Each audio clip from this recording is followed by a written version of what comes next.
Tu peux déplacer les rochers? Hernan, comme ça on essaie de passer par la droite. T'es sûr que ça en vaut la peine, là? Si on arrive à passer ici, on passe partout.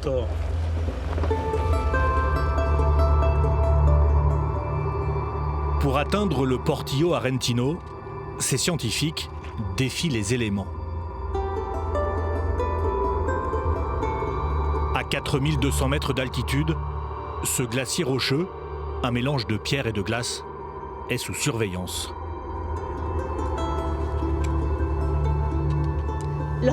Ces milieux montagneux sont très importants et ils sont menacés par le changement climatique.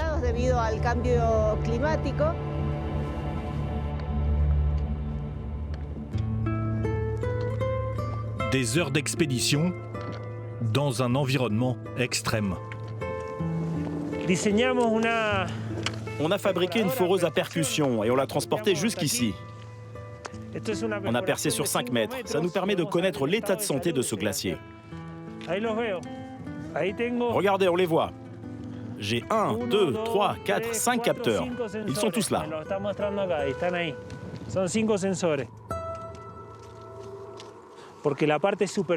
En dessous, il y a une couche du permafrost qui dégèle plus ou moins vite.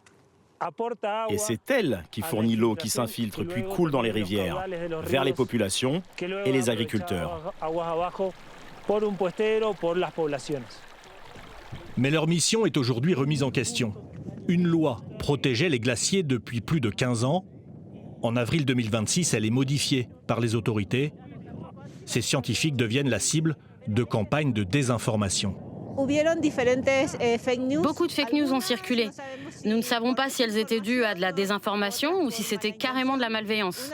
L'une des plus exagérées, c'était que nous n'avions pas répertorié les glaciers, alors qu'il y avait de nombreuses preuves que c'était le cas. Notre travail demande beaucoup d'efforts et nous le faisons avec des moyens très limités. Alors s'entendre dire que le boulot n'a pas été fait, c'est vraiment décevant. Des attaques contre les scientifiques pour favoriser l'exploitation des minerais. La nouvelle loi doit faciliter les forages industriels dans les zones glaciaires et périglaciaires. Le résultat est positif. Le projet est adopté.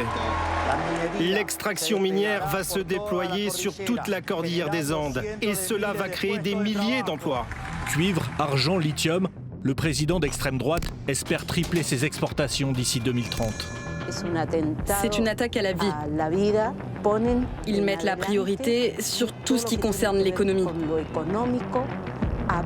Peu importe qui va en mourir. Pour faire taire les défenseurs de l'environnement, ils nient jusqu'à l'évidence scientifique. En réalité, le monde a déjà connu des hausses de température. Ce sont des cycles. Cela n'a rien à voir avec l'homme. Sur Internet, les élus de son parti, la Libertà Avanza, n'hésitent pas à diffuser des fake news sur l'environnement. Pourquoi les gouvernements mondiaux veulent-ils cacher à l'humanité que la Terre est plate et qu'elle est entourée par un grand mur de glace? Théorie du complot, manipulation des données, attaque contre la presse. Aujourd'hui, il y a un gouvernement qui a une prédisposition à s'en prendre aux journalistes de manière beaucoup plus explicite qu'auparavant. Une politique antisociale, la planète en paye le prix.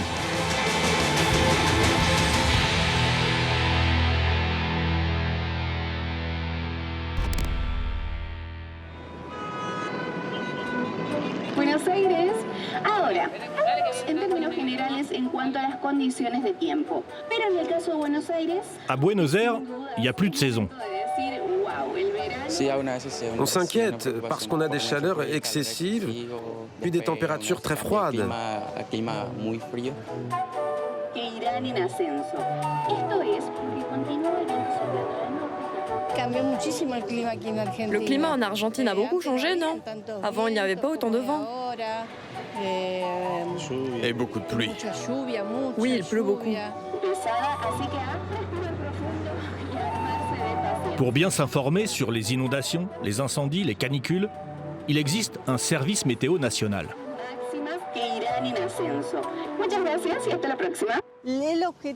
L'objectif principal de notre travail est de protéger les personnes qui vivent dans notre pays et d'assurer la sécurité aérienne, maritime et fluviale.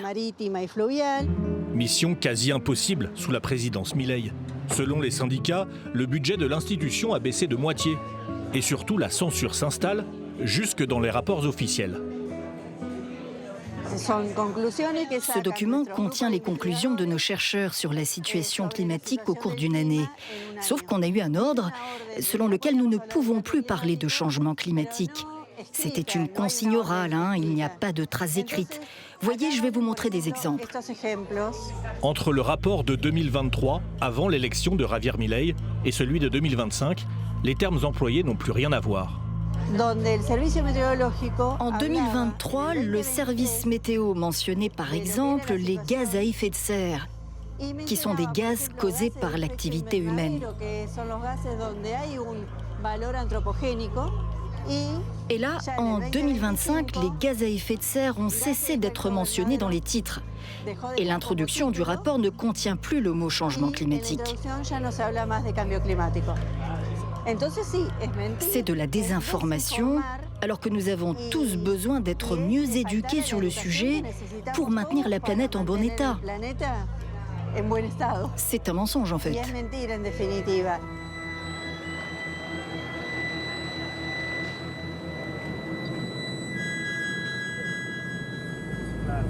À plus de 1000 km de là, au pied des glaciers, cela ne trompe personne. Dans la précordillère des Andes, le changement climatique se constate au quotidien.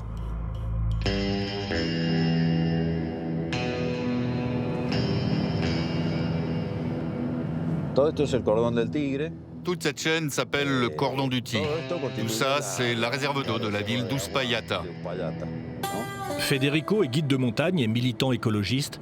Il vit dans la vallée d'Uspallata depuis plus de 30 ans. Là où se trouve le nuage, c'est la colline Montura. Avant, il y avait un glacier. Il a disparu il y a 15 ans.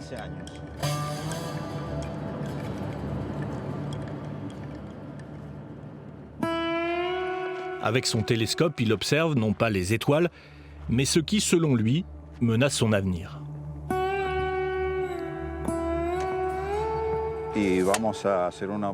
Nous allons voir où se trouve la mine de San Jorge.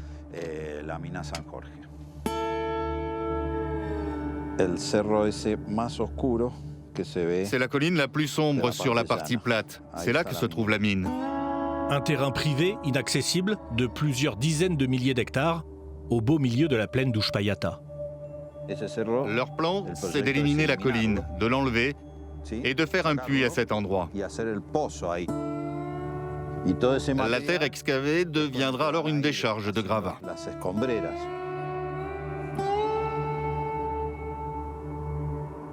La mine San Jorge se trouve à 2400 mètres d'altitude, hors des zones glaciaires.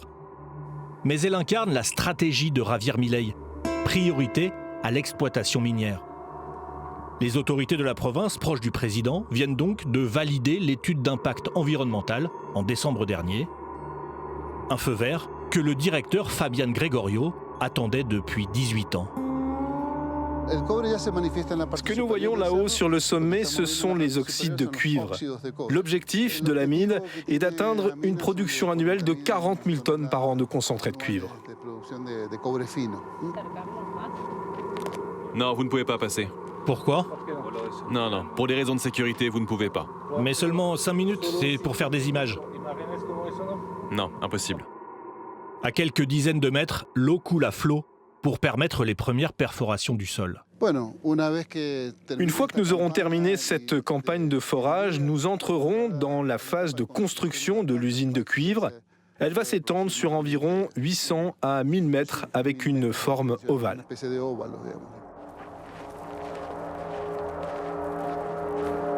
À l'intérieur du bâtiment, les ingénieurs surveillent de près le contenu des carottes de roche. Voilà, ce que vous voyez, ce sont des échantillons de roches prélevées lors des forages effectués jusqu'à présent. Il y a des mélanges et des indices de cuivre. Le jaune là, c'est ce qu'on appelle la vetilla, ou aussi la mena. Une tache de métal sur un morceau de roche d'1 mètre. Pour extraire 40 000 tonnes par an, l'objectif affiché, il faudra donc excaver des millions de tonnes de roches. Dans moins de 2 ans, la mine sera un vaste cratère au cœur de la plaine, avec un risque majeur, la contamination de l'eau et sa surutilisation. Nous sommes fermement convaincus que nous n'allons pas polluer nos sols. Nous, Argentins, pensons que nous sommes en mesure de mener une exploitation minière responsable et moderne. Nous allons produire le cuivre dont le monde a besoin pour la transition énergétique.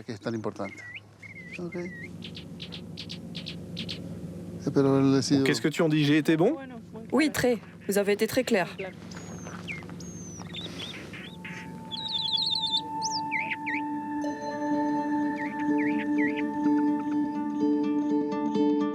Au beau milieu de la faune et de la flore, la mine vivra et mourra sans laisser de traces, assure le directeur.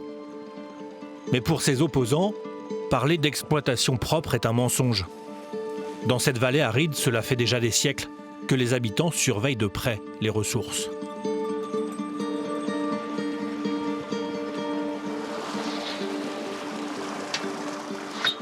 Toute l'eau vient de la montagne et passe par le système d'irrigation. Le barrage est en amont et ensuite il y a le canal principal.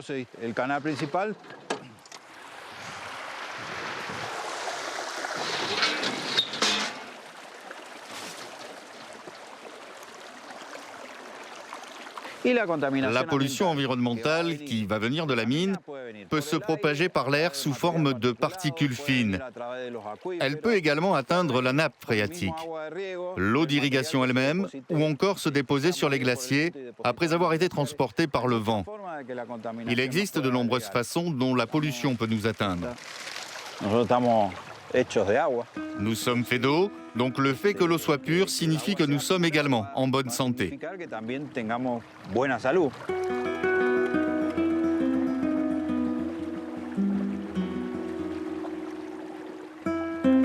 Plus bas, le fleuve Mendoza coule dans la vallée d'Uspallata et dans le corps de ses habitants. Pour eux, la mine est un poison inoculé par les autorités.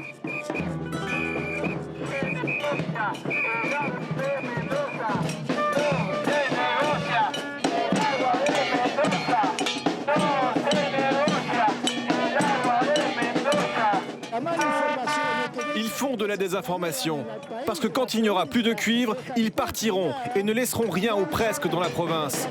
Lorsque les entreprises partent, elles laissent la ville abandonnée et polluée. Je suis ici parce qu'on nous ment.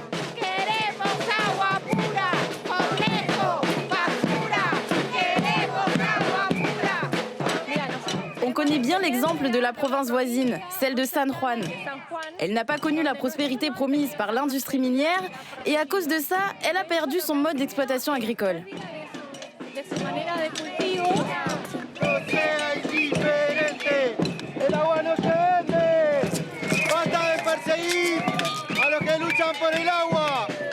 En Argentine, 2 mondes s'affrontent. Ceux qui défendent la terre et ceux qui défendent l'industrie minière.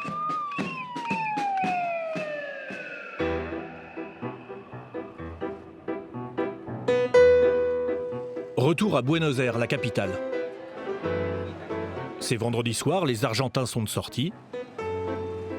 Et nous avons rendez-vous avec Iván Dubois, député du Parlement sud-américain et proche du président Milei. Au sein du gouvernement et du parti présidentiel, personne n'a accepté de répondre à nos questions, ni même de nous recevoir. Vous n'avez pas de lieu adapté pour la presse? Non, non, c'est mieux dans les lieux publics.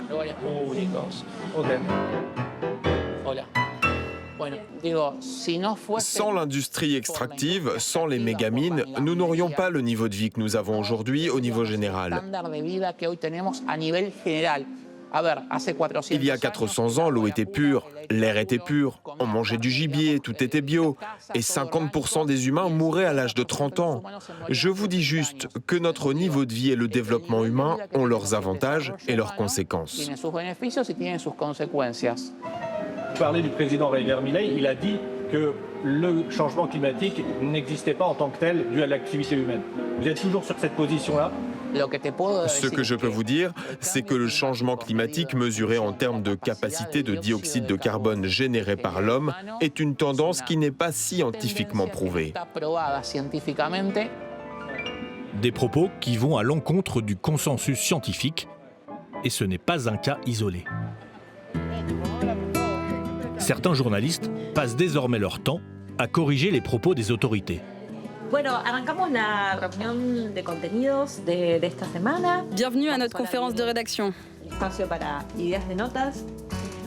Alors ce week-end, une carte est devenue virale. Elle contenait de faux indicateurs sur les données économiques des provinces. Heureusement, nous l'avons détectée assez rapidement dimanche matin.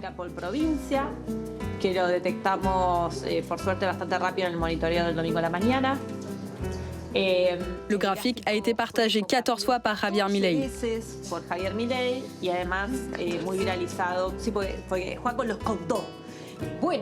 Alors merci à tous, on va s'arrêter là. Merci pour vos contributions.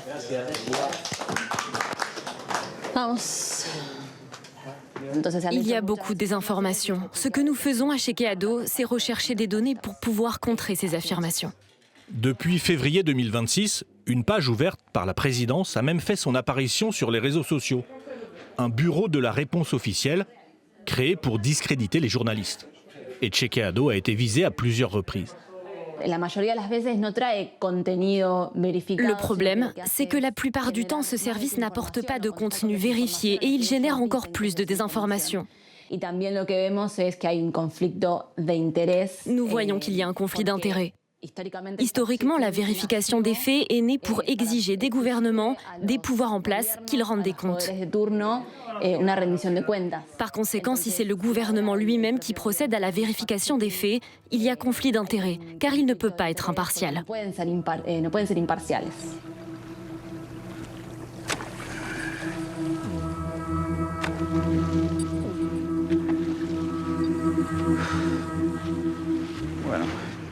De Buenos Aires à Mendoza, la Terre subit la désinformation pour servir la politique de Javier Milei.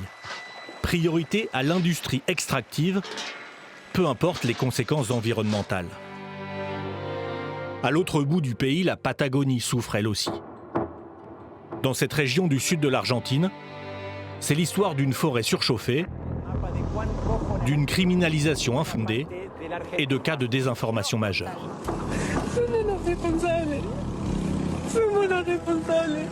Generar terror. Y generar terror es un acto terrorista. En janvier et février 2026, la Patagonie subit les feux les plus violents de ces dernières décennies.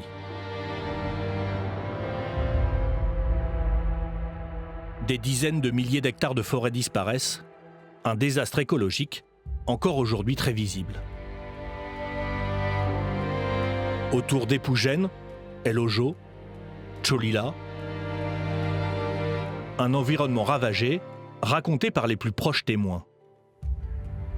Hernan, le pompier professionnel. Les flammes se sont propagées très rapidement. L'incendie a été très violent, très intense.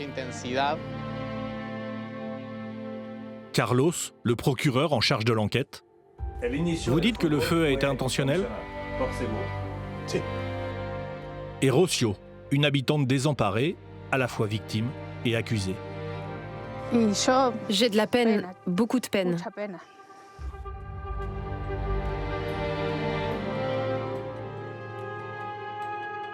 Près du village d'Epugén, Rocio vit avec sa mère sur les terres de leurs ancêtres, les Mapuches, un peuple autochtone.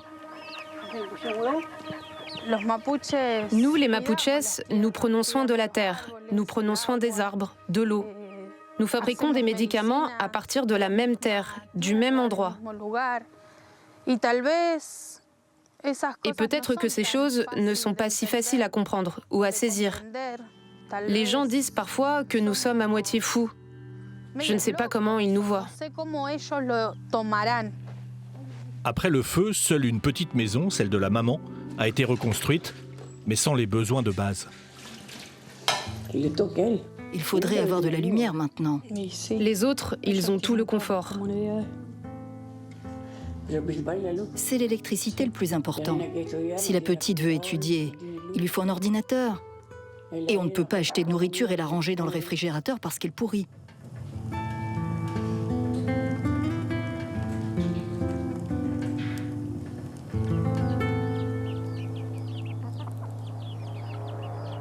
La vie de Rocio bascule le 12 janvier 2026. Ce jour-là, en plein feu, son nom est jeté en pâture par la ministre de la Sécurité.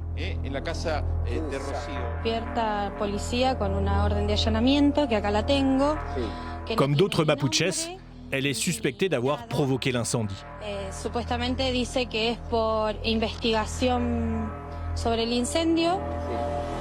Le procureur lui-même fournit des éléments de l'enquête aux journalistes. Carlos Diaz-Mayer, le procureur de Chubut, est avec nous. Bonsoir. Oui, bonsoir. Il s'agit d'une femme qui habite avec sa mère, qui a des problèmes administratifs avec les gens sur place. Nous croyons qu'elle est peut-être liée à cela, et nous enquêtons.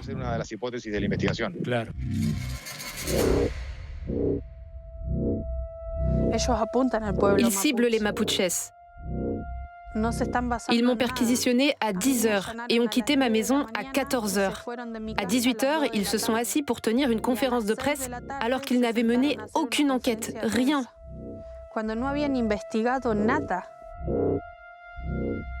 6 mois plus tard, dans ses bureaux d'Elojo, Carlos Diaz-Mayer revient sur l'accusation. Dans cette affaire, je n'ai rien. Pas de témoins, pas d'images, pas de caméra et personne qui a vu une trace ou quelqu'un qui a laissé tomber le téléphone ou quelque chose ou une casquette pour pouvoir déterminer qui aurait pu se trouver à cet endroit. Dans mon enquête, il n'y avait rien en rapport avec les Mapuches, comme le voulait le gouvernement ou la ministre qui souhaitait que l'enquête prenne telle ou telle direction. J'ai dit non et je me suis arrêté là. Mais tout ça ressemble à un mensonge évident. Je ne sais pas si c'est un mensonge ou un manque de vérité. Mais je ne suis pas impliqué.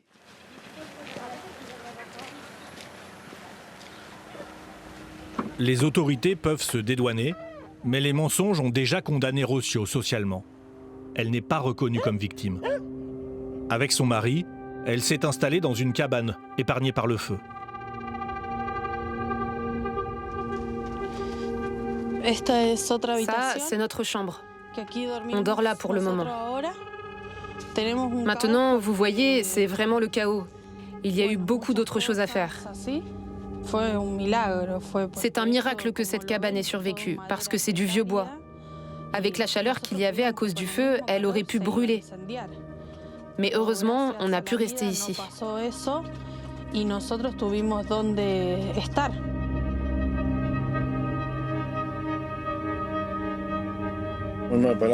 Nous sommes très mal vus par la société. Ici, les gens vous jugent immédiatement. C'est une si petite ville qu'ils savent tout immédiatement et ils vous jugent. Après l'incendie, 4 ou 5 mois plus tard, je n'ai toujours pas de travail. Moi non plus. Oui, nous n'avons pas de travail. On doit repartir de zéro et continuer le combat. C'est tout. On doit s'accrocher.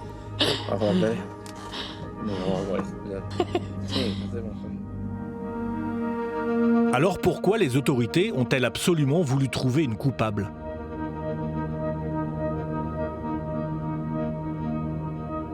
Pour le pompier Hernan, le gouvernement cherche à fuir ses responsabilités. Les gens gobent ce que dit le gouvernement. Ils cherchent un coupable. Ils ne cherchent pas pourquoi.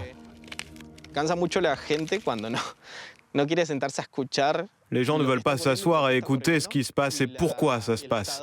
Et l'État ne fait pas ce qu'il doit faire. C'est frustrant. Lui connaît le responsable des feux, le réchauffement climatique. Il est plus facile de nier un problème que de s'y attaquer. Avant aussi, il y avait beaucoup d'erreurs, mais au moins, on ne niait pas le changement climatique.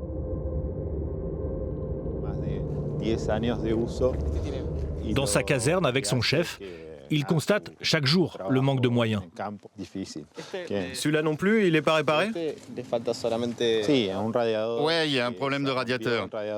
Que peut-on exiger d'un pompier? Ça doit nous interpeller en tant que société. On rigole quand on nous appelle les héros de l'été.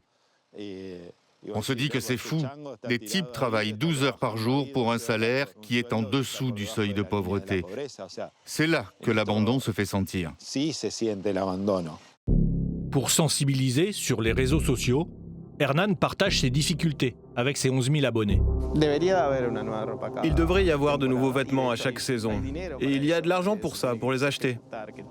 L'État est censé le dépenser pour nous. Et non, il ne le dépense pas. Quand je taille avec une tronçonneuse, ça peut abîmer mes vêtements. Mais je dois les rapiécer moi-même et aller travailler.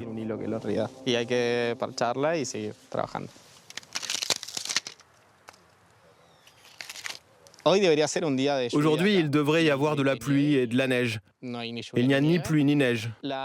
Les collines devraient être enneigées pour servir de réservoir d'eau pour l'été, et il n'y aura pas d'eau. Donc les feux vont reprendre. La forêt de Patagonie est-elle condamnée? Pas pour ses habitants. Dans ce hameau de Magina Ahogado, un toit reprend tout juste sa place après les feux. Aucune aide extérieure. Le groupe mené par Marcello se substitue à l'État à coups de tronçonneuse.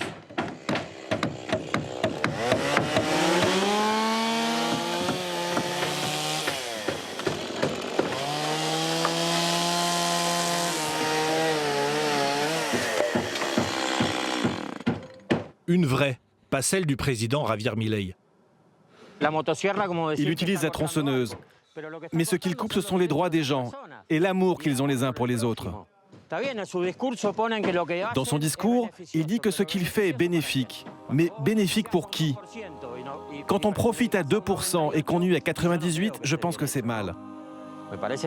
Alors privilégions les tronçonneuses qui construisent et non celles qui détruisent. Sur ces terres ravagées par les mensonges, la beauté naît parfois du chaos. Elle a inspiré le poème Antidote de l'Argentine Eugenia Segura. Mon ancêtre arbre disait qu'il est plus facile d'arriver à la vieillesse d'un mélèze que voir les humains se mettre d'accord, ou même comprendre les choses simples. La lumière du soleil, l'eau, la terre qu'ils foulent, le feu qu'ils portent en eux.